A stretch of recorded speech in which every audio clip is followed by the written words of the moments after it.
Welcome to the Tipping Point Show. I'm Jimmy Evans. I'm so glad that you've joined me today. I've got a really important message for you, and before I bring it, I just want to say that we have an End Time Prophecy Conference coming up on September the 17th, right here in the Dallas area at Grapevine, Texas, at Fellowship Church. Wonderful church. Pastor Ed Young, he's going to be one of our speakers there. This is an all-day conference from 9 in the morning until 5 in the afternoon. I'll be speaking first and last. I'm going to go 2 times that morning. I'm also going to be speaking the next morning on Sunday morning at Fellowship Church on End Time Prophecy. So if you stay over till Sunday morning, you can hear me 3 times, but we also have Pastor Billy Crone. He's been on the show here many times, and so great friend, tremendous end time speaker, written many books on the end times. We have Greg Laurie, who is a contributor here at endtimes.com. He's written many books on the end times, great speaker. Also, Dr. Mark Hitchcock. He also is a contributor. He filled in for me last week. He's written over 30 books on the end times. He is a wealth of knowledge. He'll be speaking at the conference. Also, Rabbi Jonathan Cahn. Now, Rabbi Jonathan Cahn, in my opinion, is the most profound prophet, end-time prophet that we have in our generation. His books and revelation are astounding. I met him many years ago. I went to New York City after he wrote the book, The Harbinger, and I interviewed him there. Dear friend of ours, but he is going to be there bringing a special message at the conference. So we have a great lineup of speakers all day long. It's $99 for the conference. It is a $49 for the live stream. And so you can go on conference.endtimes.com and sign up. Bring somebody with you. Bring friends, bring your family, bring a group for your church. We would love to have you. That is conference.endtimes.com. We would love to have you be there. I would love to see you there. Now, I want to talk on this program. We're all saddened by what's happened in Uvalde. And it's just absolutely horrific to see someone as evil as that young man go into a school and just shoot. He shot his grandmother in the head shot her in the face before he went to the school. And it's just so heartbreaking to see those innocent lives taken, both the kids and also the adults. And so we live in a very, very immoral, godless time. And this is exactly the way that Jesus and the Apostle Paul told us that the world would look at the end. And so here's what the Bible says about immorality in the end times. These are the words of Jesus in Luke 17, beginning with verse 26. As it was in the days of Noah, so it will also be in the days of the Son of Man. They ate, they drank, they married wives, they were given in marriage until the day that Noah entered the ark, and the flood came and destroyed them all. Likewise also as it was in the days of Lot. They ate, they drank, they bought, they sold, they planted, they built. But on the day that Lot went out of Sodom, it rained fire and brimstone from heaven and destroyed them all. Even so will it be in the day when the Son of Man is revealed. So Jesus is saying, just like the days of Noah, just like the days of Lot, it's going to be just like that when Jesus returns. Well, here are 4 parallels between the days of Noah and Lot and the days that we're living in now. And the first is a business as usual attitude of sinners. Buying, selling, marrying, giving in marriage. And this is why I don't believe that Jesus will come at the end of the tribulation. And some people teach that very, very strongly, that they believe that believers are going to go through the tribulation. There will not be a business as usual attitude when 3/4 of the world's population has been killed and the world is a smoldering ruin at the end of the tribulation. The second parallel is a refusal of sinners to listen to the warnings of the righteous. I'm a preacher. There are many preachers around the world, many churches telling the truth, and many people refusing, many people mocking, which is also a sign of the end times, many people mocking us and mocking Christians for the way they believe.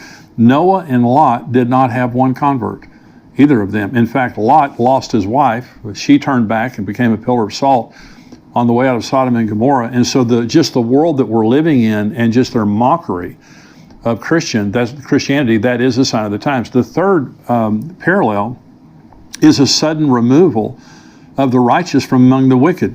Noah got on the ark. God lifted him above the flood the way he will lift us up above the tribulation.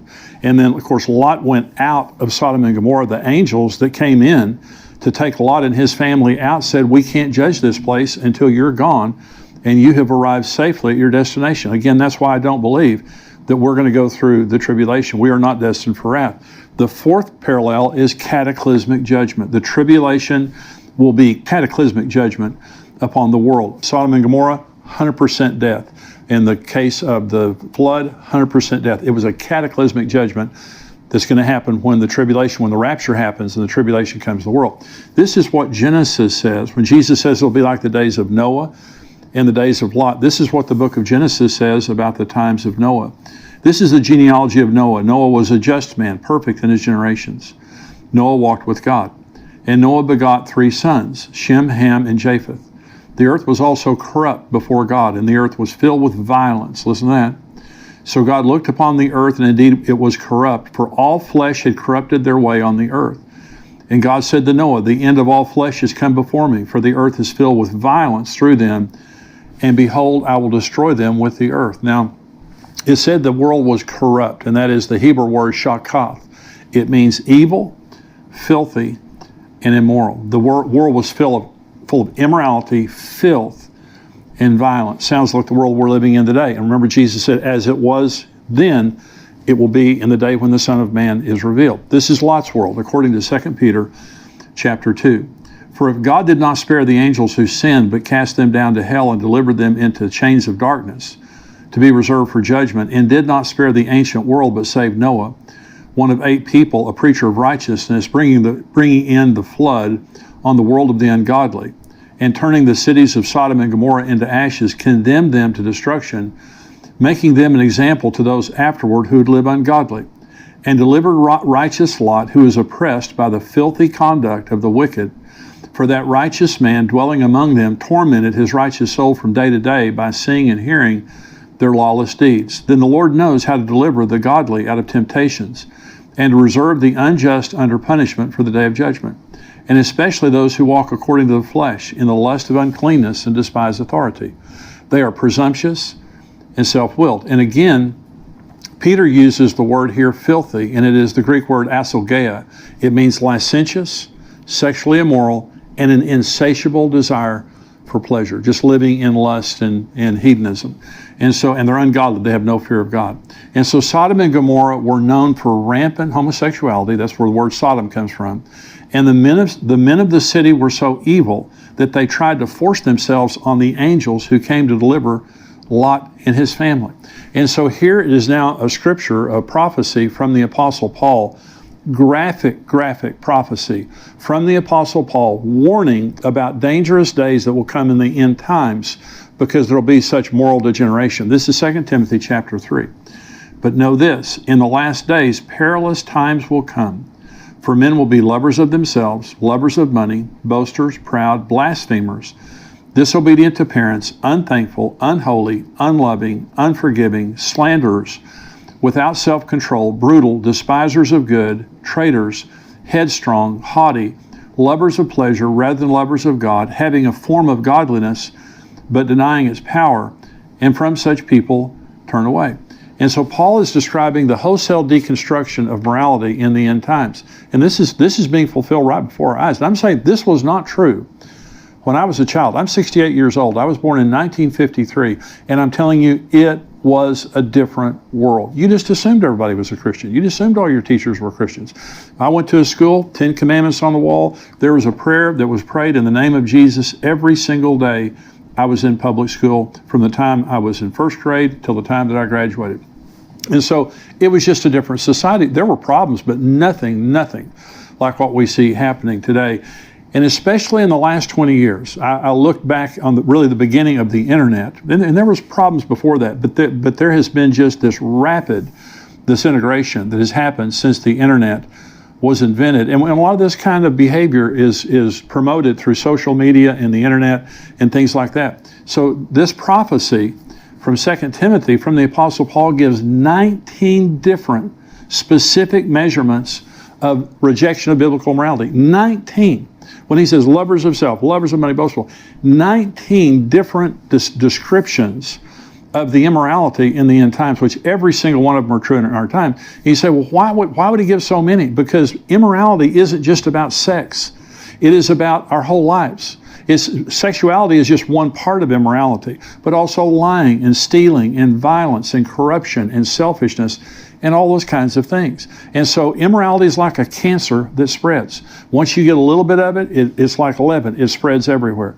The second reason that he gives so many is it explains why God hates immorality and why he judges it so severely. Let me say this. The reason that God hates immorality is because it damages people.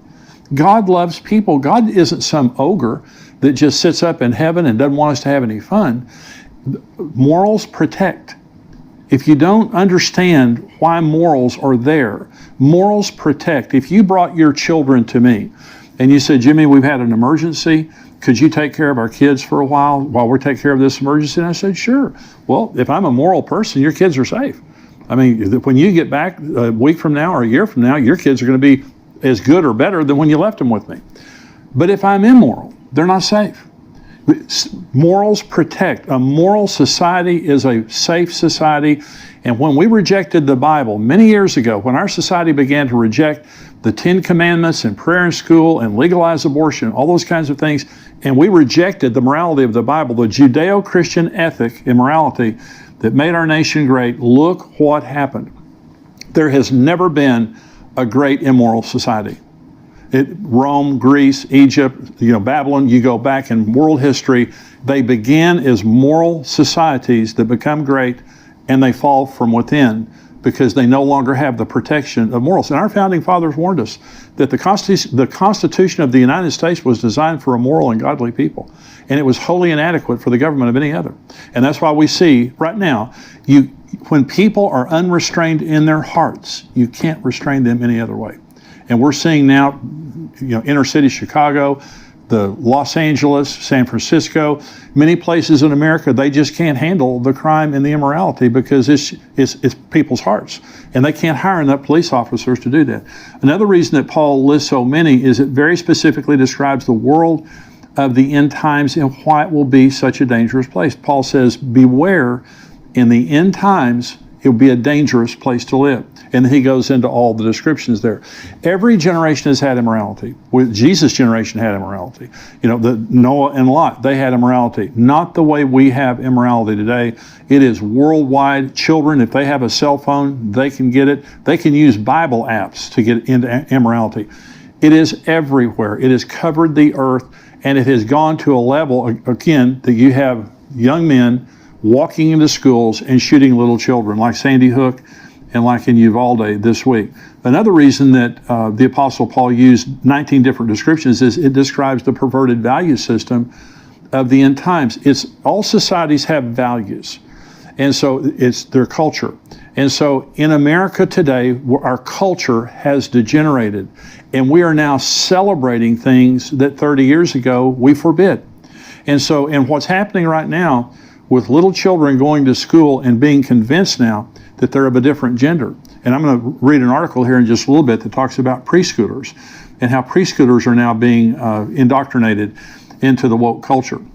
And so when you take everything that the Apostle Paul said, and all 19 of those things, they fall into 4 categories. And so here are the 4 categories of the end times moral degeneration. One is exaltation of self and narcissism. They will be lovers of themselves. I was watching football as a boy, and it was the Dallas Cowboys. I've been a lifelong Dallas Cowboys fan. I was watching football, and football players did not strut or celebrate after they made a play. They wouldn't let you do that. And the first time I ever saw a football player pound their chest or celebrate, I believe it was Hollywood Henderson was in a football game, and Tom Landry pulled him out of the game because he considered that poor sportsmanship. And so, of course, today, everyone loves themselves. And I'm not saying there's anything wrong with celebrating if you're a football player. I'm just saying it was a different society, and people, they weren't as narcissistic. You weren't allowed to sit and take selfies of yourself all day long and send them to all your friends. It's not about yourself. And so lovers of self, here's what Paul says, lovers of self, boasters, proud, haughty, headstrong. This is the first thing that he says. Look at our society today. And the narcissism, the exaltation of self. Here's the second thing Paul says, is the rejection of authority. He said, disobedience to parents, lovers of pleasure rather than lovers of God, having a form of godliness, but denying its power. And when it's the word power there is the word dunamis. it means morality. It can mean spiritual power. It also means morality. They have a form of godliness, but they deny the morality of that godliness. And so many people today will, they say they believe in God and they have a form of godliness, but they live very immoral lives. That's what that means. The third category would be rejection of moral standards. He says unholy, without self-control, and despisers of good. Now, I spoke in a church service one day, and a boy band was in the audience. They're still famous. Very, very famous boy band was in the audience. And they came up to me before I preached, and they said, Jimmy, if you hear girls screaming, it's not about you. And I kind of knew that anyway, and because they were very, very famous. Now, they had taken purity rings, and this was very, very public. They had taken purity rings, and with their mom and dad, they had agreed they wouldn't have sex till they got married. They were vilified in the media. I mean, they were roasted in the media because they wanted to be pure before they got married. Okay, that's despisers of good. What once was a standard that people admired is now something that people slam as being idiotic. But nothing has changed with God. The thing about God, biblical morality, is it doesn't change. It is a hard and fast standard that we live by. The number 4 category is disloyal, unloving, and verbally vicious, if that doesn't sound familiar. Paul says unloving, irreconcilable, unforgiving, blasphemers, slanderers, brutal, traitors, unthankful. The word unloving there is astorgeia, the Greek word. It means not even loving your family. When I was a young pastor, it was unheard of for a mother to leave her kids. I had never heard of it. I was a pastor of a very large church. And so you would see men sometimes leave their families, but not women. After I had pastored for 10 or 20 years, more and more parents killing their children, children killing their parents, parents preying on their children. That's what that means. It means you don't even have a normal love for your family anymore. And this is what we see today. The young man in Uvalde shot his grandmother in the face before he went and shot those kids. It's incredible. And so this is why God hates the immorality, and this is why there is such a horrific judgment that came on the world of Noah, of Lot, and is about to come on our world. Now, if you take all 4 of the categories that the Apostle Paul was talking about, describing the moral generation of the end times, and you flip it, here's what it means. Number 1 is exaltation of God over self. If you want to make this thing right and flip this thing over, rather than being narcissistic and arrogant, it means we humble ourselves before God. That's what we should be doing. That's what Christians should be doing. We shouldn't be like the world. We shouldn't be full of ourselves. And this is the whole issue of worship and focusing our lives on God. It's not about me. It wasn't about me. It's not about me. It never will be about me. It is about Jesus. When we go to heaven for all of eternity, we will worship Jesus Christ and not ourselves. The number 2 category, if you flip these things around, is submission to God's authority and to His delegated human authority. I submit my life to God. It's not about what I can do. It's about what I should do. I'm under God's authority. And it says they're rebellious to parents. They're disobedient to parents. And so if I'm a child, I should be submitted to my parents. I'm submitted to my boss at work. I'm submitted to the governing authorities. I have an attitude of submission. We now have Antifa, and we have these groups that are completely against all forms of authority. And this is growing in our society. Number 3 standard or category would be acceptance of absolute moral standards of the Bible, rather than being immoral and haters of good. We love good. And the 4th category is loving others loyally and sacrificially, rather than being brutal, unforgiving, irreconcilable, and things like this. This is how America began. Those were the standards that made America great. And so America, and let me just say this, this will not get better. Okay.